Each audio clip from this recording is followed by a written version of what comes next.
Je vais essayer de reprendre le fil de ce que je disais tout à l'heure et être plus précis sur la définition des communs.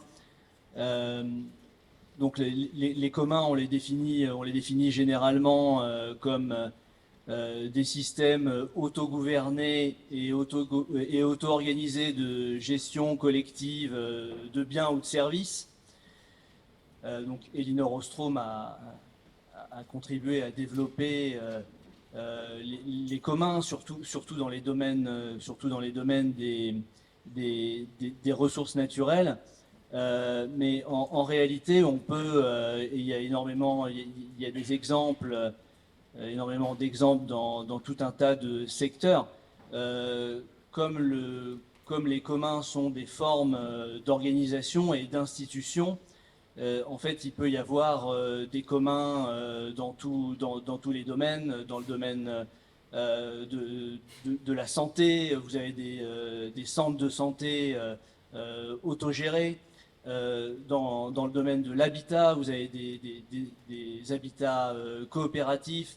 Dans le domaine de l'éducation, il a existé des lycées autogérés. Etc., etc. Dans le domaine de la culture, notamment en Italie, il y a eu des expériences, par exemple, de théâtre autogéré, comme le Teatro Valle à Rome. Donc il y a des exemples de communs dans tous les domaines. C'est une première chose à rappeler.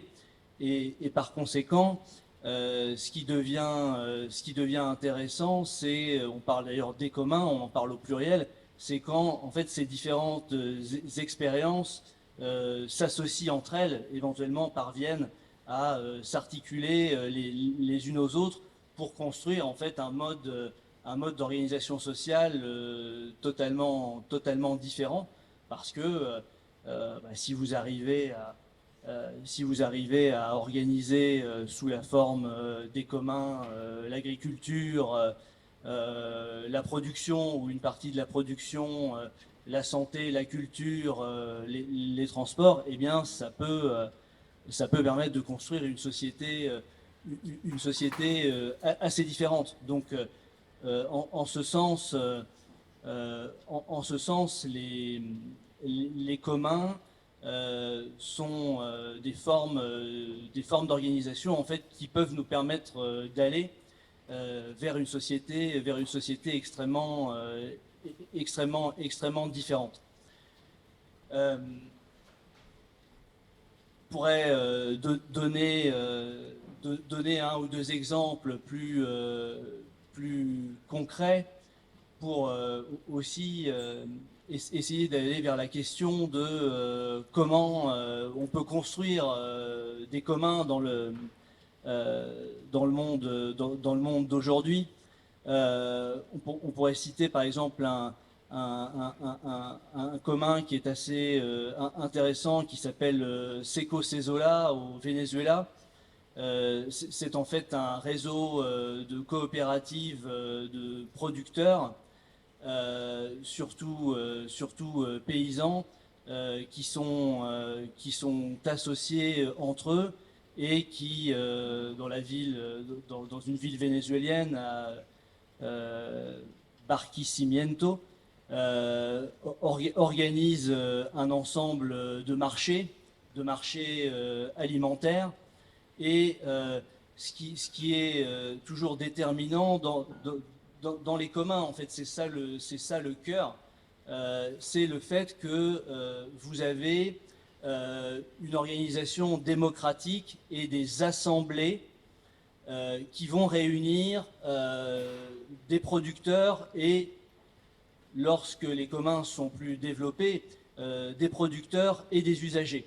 Et par exemple, dans cet exemple de Seco Cesola, vous avez le fait que toutes les semaines, ces producteurs se réunissent et vont décider des mécanismes de formation des prix. Ça, c'est donc ça rejoint un aspect de ce qu'a dit Justine sur la ZAD. Et En réalité, dans cet exemple-là vénézuélien, ils définissent en fait un prix de gros, une sorte de prix au kilo pour l'ensemble en fait des marchandises, c'est-à-dire que le prix au kilo va être le même que vous achetiez des champignons ou des pommes. De cette façon-là, il s'organise pour. C'est une manière en fait de socialiser, de socialiser à la fois les coûts et les bénéfices. Et de cette façon-là, ça permet finalement à l'ensemble des producteurs de s'y retrouver. Et il y a d'autres questions qui sont abordées, l'établissement de certaines normes de production, les normes de respect environnemental et des normes aussi de conditions de travail, de revenus. Donc, de cette façon-là, on a, si vous voulez, des systèmes d'organisation du travail qui sont encadrés démocratiquement. Qui sont encadrés démocratiquement. La présence des usagers aussi lors de ces réunions permet de prendre en compte voilà, l'intérêt des usagers ou des consommateurs, si on veut. Mais le terme d'usager est préférable puisque finalement on va dans ces communs prendre en compte, et ça c'est essentiel, le fait que quelque chose est produit voilà, pour satisfaire les besoins d'une communauté définie. Donc, si vous voulez, les communs par conséquent vont être un certain mode d'organisation non hiérarchique de l'activité. Ces coopératives en fait de producteurs dans ce cas vénézuélien, elles sont aussi associées à des hôpitaux et à des écoles. Donc c'est un peu le modèle. En fin de compte, c'est ce qu'on retrouve à travers ces communs. Et quand plusieurs communs sont associés ensemble, certains chercheurs ont parlé d'omni-communs. Ce qu'on retrouve, c'est le modèle de la coopérative intégrale. C'est l'idée de différentes formes de travail coopératif qui sont associées les unes aux autres et qui permettent de répondre en fait à l'ensemble des besoins essentiels d'une communauté.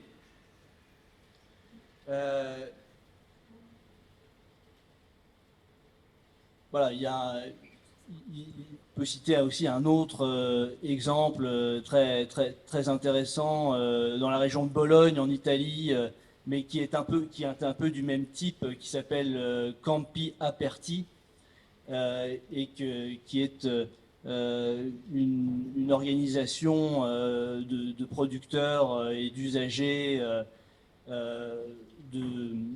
de produits qui sont issus d'une agriculture biologique. Et là vous allez retrouver aussi des assemblées de producteurs et d'usagers dans lesquelles on va fixer des mécanismes d'établissement des prix, dans lequel aussi on va fixer des normes de certification du caractère biologique et des pratiques agroécologiques, avec des dispositifs où vous avez des usagers qui vont visiter les fermes, par exemple, ce qui permet ensuite, lors des assemblées, d'avoir des discussions justement sur voilà, les normes de respect de l'environnement ou de respect de certaines conditions de travail. Mais tout ça, justement, est dans le cas de cette expérience. Ce qui est très intéressant, c'est que ces paysans, ces producteurs revendique la formation de normes d'autocertification des pratiques agroécologiques en conflit en fait avec les normes d'agriculture biologique qui sont imposées par l'État italien. Parce que l'État italien va, voilà, je ne suis pas spécialiste de la question, mais pour le dire rapidement, va imposer des normes de certification biologique qui vont être liées à des règles d'hygiène que les moyens de production et les outils qu'utilisent en fait des petits producteurs ne permettent pas de réaliser. Et donc là, les communs rentrent finalement dans un conflit de normes, voilà, avec les normes qui sont imposées par l'État et qui finalement vont aboutir à travers certains dispositifs de respect et d'exigence à des méthodes finalement plus productivistes. Donc ça c'était pour des exemples de communs, donc ce qui, avec véritablement cette dimension déterminante du fait que tout ça part en fait de l'autogouvernement démocratique, c'est-à-dire c'est véritablement ça qu'il y a de plus et qui est dans les communs même plus développé que par rapport aux coopératives. C'est une dimension, ouais, c'est une dimension d'autogouvernement démocratique qui va être plus poussée que dans les organisations coopératives. Ensuite, il y a une autre question, c'est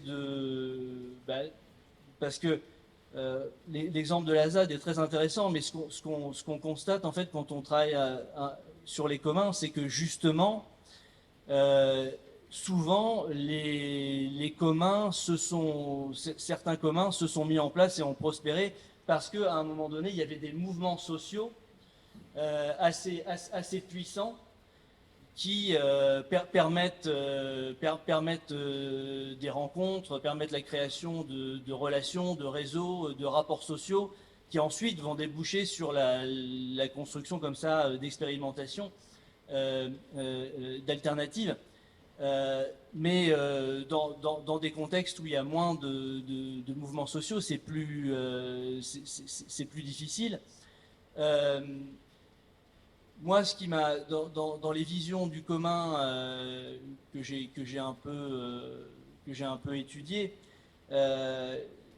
ce qui me semble déterminant pour politiser en fait cette question, parce que le problème c'est que en France en particulier, la vision des communs reste un peu trop gestionnaire. Il faudrait de nouveaux développements pour c'est pas Justine qui est visée là-dedans, hein, mais voilà, comme simplement un mode de, bon, c'est plutôt dû à Ostrom d'ailleurs, mais comme un mode de fonctionnement qu'il est possible de réaliser dans certaines circonstances, dans certains contextes, pour certains types de biens. Et donc, finalement, les communs, c'est souvent des bouts de chandelle. Voilà, évidemment, ce sont des choses très intéressantes, mais ça va être des squats, ça va être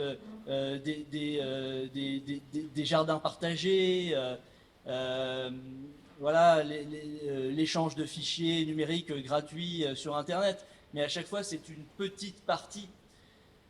C'est une petite partie de l'organisation des activités sociales. Et quelque chose quand même qu'il faut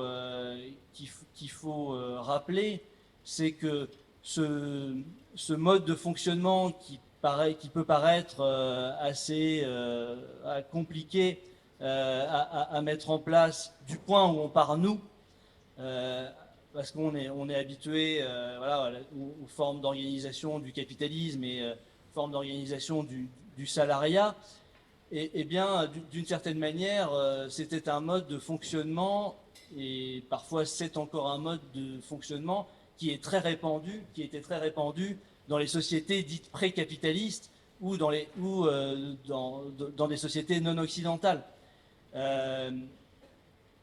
Et de ce voilà le fait que finalement les activités sont conduites sur la base d'un service à la communauté, du coup d'une forme de réciprocité hein, dans l'organisation en commun. D'une certaine manière, c'est ce que Durkheim a appelé la solidarité organique. Voilà, c'est le fait que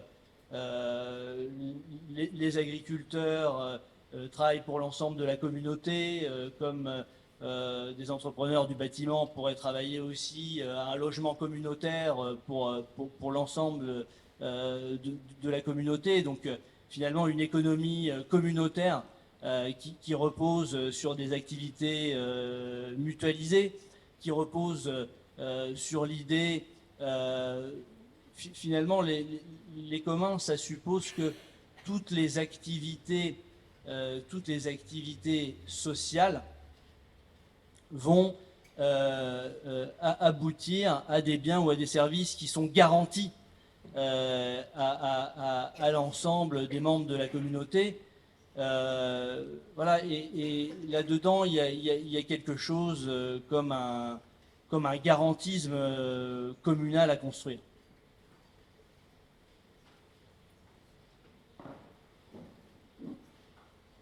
Eh ben, merci beaucoup à tous les deux pour vos interventions. Bon, effectivement, quand on parle des communs, je pense qu'il nous faudrait plusieurs journées d'études et de discussions pour cadrer un petit peu le sujet et puis rentrer dans le détail. Mais déjà, on a un bon premier aperçu à la fois conceptuel et concret hein, de ce que peuvent donner les communs, les différentes manières de les percevoir, mais aussi leur mise en pratique au fil du temps. Il y a des éléments hein, qui ressortent de ce que vous dites, hein, le fait qu'on ne peut pas avoir des communs qui soient uniquement une pensée économique, une pensée de la location, mais la question du politique, la question de la communauté, mais aussi la question de la localisation, des choses qu'on n'a pas forcément abordées, la question de la taille aussi, que vous avez évoquée de manière un peu au fil de l'eau, mais sans forcément le dire concrètement. Est-ce que les communs sont limités à une question de taille, de communauté ou pas? Voilà, celle des échelles, tu parlais de Scalab tout à l'heure, Justine. Voilà, peut-être qu'on y reviendra avec vos questions. En tout cas, maintenant, la parole est à vous et je vous laisse vous adresser à nos deux intervenants.